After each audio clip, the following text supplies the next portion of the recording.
Hi, I'm Heyzeus, and this is 5 incredible pro plays that change sticker prices, for better or worse. Bit of a fun video, I've been waiting a while to do it, and it's also sponsored by the Steam card store. More about them later in the video. So, at number 5, we have ZywOo. Now, if you look at the history of ZywOo's autograph, you'll notice that its price suddenly jumped around about the 10th of June this year. Initially only by about 50%, but eventually it managed to make its way up to more like 100%, so a pretty respectable increase. I'm very happily holding on to my little stockpile of these things, and the reason for this is definitely some insane plays, specifically some insane plays at the ECS Season 7 Finals, where Vitality not only notched up a very convincing victory, but ZywOo came in as MVP of the entire tournament with a 1.41 rating. But lest I sell this guy short, it's worth mentioning that one particular match in this tournament really lines up best with this sticker price, and that would be the Grand Final. Now, ZywOo did not have a 1.41 rating in the Grand Final. He had a 1.81 rating instead. 48 kills, 20 deaths, this guy was just bodying people left and right. Suffice to say, that is one very well-deserved MVP and one very well-deserved autograph price. Anyway, at number 4, we have the Space Soldier sticker from Boston 2018. And in this case, the insane plays weren't by the Space Soldiers, they were by Astralis. So let me explain. Now, this sticker has been distorted as hell by all these sort of buying crazes because people thought they were going to disband and then they didn't and then they did and that sort of stuff. But if you focus in here, before the bell started tolling for the Space Soldiers lineup, you can see that their stickers were getting pretty valuable after the Boston 2018 major. People wanted these things right up until about mid-April, at which point the stickers started falling off in price. But what could have caused that? Well, that's where Astralis' insane plays come into things, and specifically, their insane plays against the Space Soldiers, who Astralis absolutely bodied 16-2 in the group stage of DreamHack Masters Marseille. Not a pretty day for the Turkish team. That scoreline says it all. That's gotta hurt. But yeah, Space Soldiers exited that tournament dead last, and aside from winning DreamHack Open Austin later that year, they never really seemed to recover from Marseille, and that sticker went back up after the rumours about the lineup leaving the org eventually started to circulate, but it's still something that stuck in my memory, even though I suspect a lot of people might have missed it, which is why I'm including it in this list. Anyway, at number 3, we have a very special entry, because this is the one time the insane plays happened outside of the game, and that would be KaneG's incredible Twitter plays. Now, this story does not need that much elaboration. I'm sure a lot of you have heard it, so I'll just summarise. After a humiliating spanking by KaneG's then team, the Immortals, FNS, then playing in CLG, tweets out a self-deprecating compliment to KaneG. God damn, you guys were hungover and you still wrecked us? So, naturally, KaneG takes this as an insult, threatens to kill FNS, and allegedly tries to assault him in the hotel. Subsequently, the Immortals booted him. He was also turning up late to matches as well, just to make things worse, and then the entire lineup basically broke down. So they all got themselves re-signed with 100 Thieves. So no harm done, right? Everyone landed on their feet. All KaneG needs to do is keep a cooler head and not say anything too out there on Twitter. No problem, right? Oh, wait a minute, what's this? Those shit you talking about, are you sober? Or is it just after you make love to your boyfriend?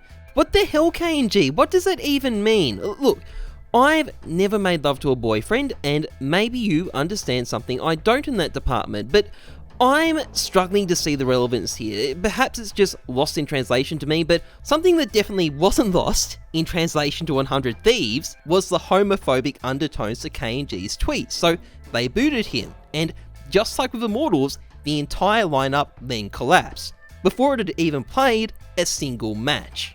Now, at this point, 100 Thieves stickers for the Boston Major were already stupidly expensive because they dropped out of the event due to unspecified visa issues, but the lineup breaking down resulted in history essentially repeating itself.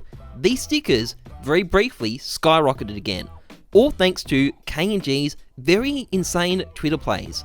Well played, bro, well played. So, on to number 2, and this would be Skadoodle's autographs at the Boston Major. Now, despite what you may think, Skadoodle is not a guy who's had the best run of luck at the majors. I couldn't find the clip of Thorin joking about the 7 wooden spoons for Skadoodle. It would have been perfect, but I think you get the picture. Skadoodle hasn't had a great run at majors throughout his career. Quite the opposite actually, but no one really remembers that because at his second last major ever, Boston 2018, Skadoodle made things count. He put on an incredible performance during the playoffs, including getting a 1.29 rating in the grand final to allow Cloud9 to pull themselves over the finish line against FaZe in overtime, wrapping up the event with some manly tears. It's a feel-good story, unless you're KaneG, and this feel-good story, this impressive display from an American player for an American team on American soil would triple the price of Skadoodle autographs. Only briefly, of course, but it's a testimony to what Skadoodle achieved to send the market crazy like that. However, as far as sending the market crazy goes, well, Tyler is always going to be living in the shadow of his former teammates because when it comes to the #1 spot, there's only one play that's truly incredible enough to deserve it. So without further ado, let me introduce you to it.